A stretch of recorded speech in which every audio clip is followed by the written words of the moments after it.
All right, let's go straight across to Rahul Srivastav, our National Affairs editor, first for a perspective on that fiery speech by Prime Minister Narendra Modi in the upper house of the Parliament, Rahul, that looked more like a political retort to all the allegations put forth by Congress and Rahul Gandhi, more than a bit of a motion of thanks in the upper house.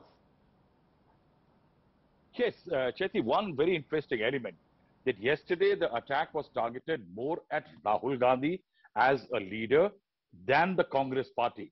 Today, the difference is that since there is no Rahul Gandhi in the Rajya Sabha, and it was Mallikarjun Kharge who led the tirade, and there is a stronger Congress there, which kind of leads the opposition card there.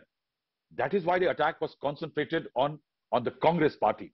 And that is why, if you see, if there is a high unity index of the opposition in the Rajya Sabha, there is a very interesting sign-off. I think that line, Ek Akela Sab Par Bhari, that was perhaps the indicator that the Prime Minister is trying to say that how he is being singled out.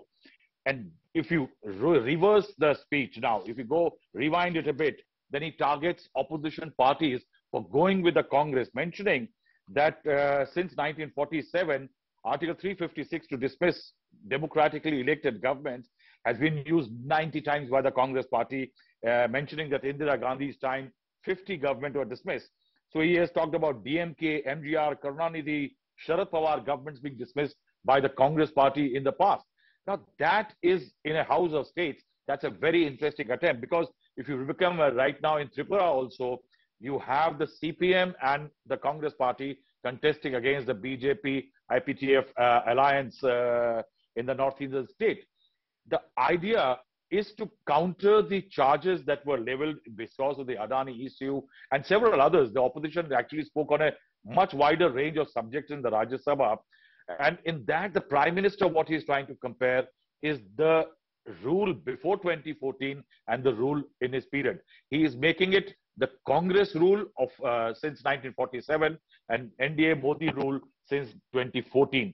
That's the comparison. Him versus the Congress, him versus the Rahul Gandhi in Lok Sabha, BJP versus the Congress in the Rajya Sabha. I think this is the template for the future.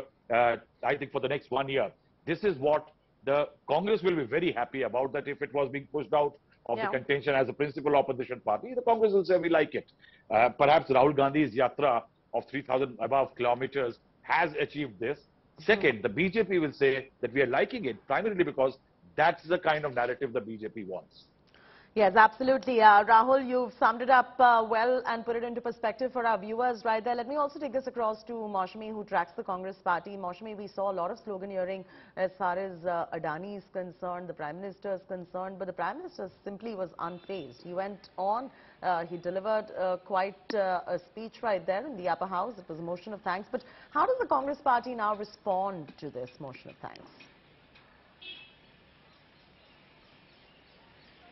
You know, learning from what happened in the Lok Sabha and why the Prime Minister, not even mentioning Adani once, the Congress party, perhaps the opposition, knew it very well that the Prime Minister would be elaborating on his policies while focusing on the failures of the Congress party and, slamming the Congress for its double speak and its streak of hopelessness as far as the progress of the country is concerned. And it was interesting, as Rahul rightly pointed out, the opposition is much vocal, it's much stronger, and you could hear the sloganeering continuously, you could hear Modi and Adani chants continuously, but Prime Minister went on and on without even a frown on his face. He in fact pointed out to the fact that this is the attitude of the opposition parties when the country is doing so well. So I really think that the Prime Minister hammered home the point that he did want to hammer home, that Modi government stands for good governance, and this is the Amrit Kal. And the opposition went on to highlight, and focus. In fact, the Congress went on to focus on the Mitra Kal. So now we will have to see how this battle of Amrit Kal versus the Mitra Kal pans out on ground zero as far as in the public perception and on the ground is concerned. But the battle lines were clearly drawn and the gladiators clashed in the temple of democracy, Chaiti.